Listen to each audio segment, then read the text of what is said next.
तहव्वुर राणा का ट्रायल केवल कोर्ट में नहीं चलेगा, बल्कि इसका राजनीतिक ट्रायल भी हो रहा है। तहव्वुर राणा का प्रत्यर्पण, किसकी उपलब्धि, किसकी नाकामी, इसको लेकर राजनीति हो रही है। बीजेपी इसको केंद्र सरकार की कामयाबी बता रही है। विपक्ष बड़े भारी मन से इसे स्वागत योग्य कदम कह रही है। आज केंद्रीय मंत्री पीयूष गोयल ने कांग्रेस पर कटाक्ष करते हुए कहा कि कांग्रेस की सरकार मुंबई हमले के आतंकी अजमल कसाब को बिरयानी खिलाती थी और बीजेपी सरकार देश पर हमला करने वालों को सजा दिलाई। इस पर कांग्रेस ने उसके कार्यकाल में ही कसाब को फांसी देने की बात कही, तंज कसा कि केंद्र सरकार हेडली को नहीं ला पाई। कांग्रेस सरकार के समय हम जिस होटल में खड़े हैं, यहीं पर आतंकवादियों ने हमला किया था।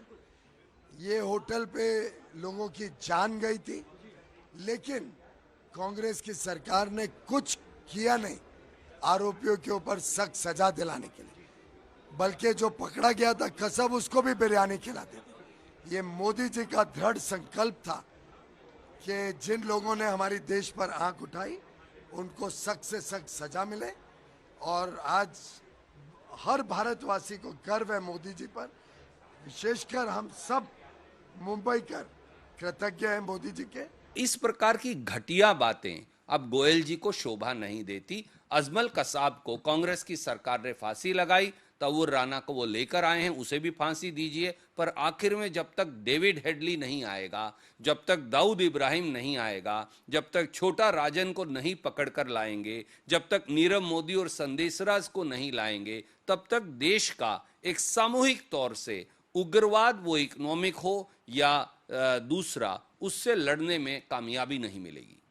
We were also trying, BJP government was also trying for a very long time to bring him back to India, but now we see we are successful here to bring back.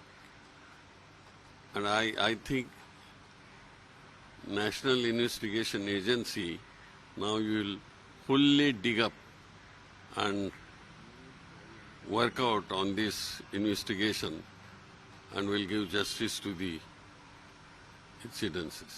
बहुत ही एक important step है और मैं तो यही मांग करता हूं कि जो भी हमारे देश पे हमला करे उसे पूरे एक अच्छे पब्लिक स्क्वायर में ही फांसी दे दो। लेकिन जैसे मैंने कहा ना कि इसी के साथ पीओके का क्या और चाइना जो ऑक्यूपाई कर रही है हमारी टेरिटरी, उसका क्या। यूपीए सरकार के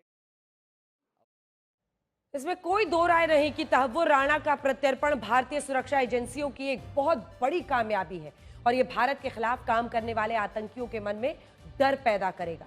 जो आतंकी दूसरे देशों में बैठकर भारत पर हमले की साजिश करते हैं, उन्हें यह पता चल गया है कि भारत उनको छोड़ने वाला नहीं है। वो चाहे किसी भी देश में छिपे, भारत उनको खींच कर लाएगा। आज से 2000 साल पहले जब अलग अलग भूखंड रियासतों और साम्राज्यों में बटे हुए थे, तब आपको पता है दुश्मन को कैसे मारा जाता था। उस समय युद्ध क्षेत्र में सेनाओं के बीच युद्ध होते और इस युद्ध के आखिर में दुश्मन को हिरासत में लेकर उसे अपनी जमीन पर लाया जाता था।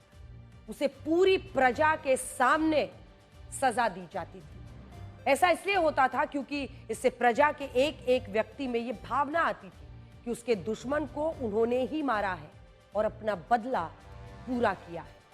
आज भारत भी यही कर रहा है।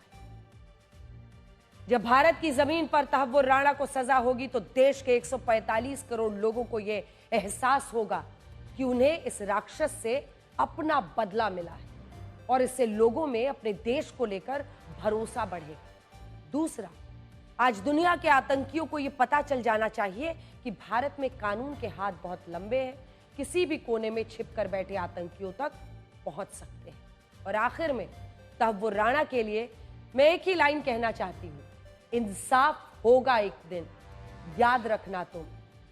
देखेंगे तब खुद को कहां छिपाते हो।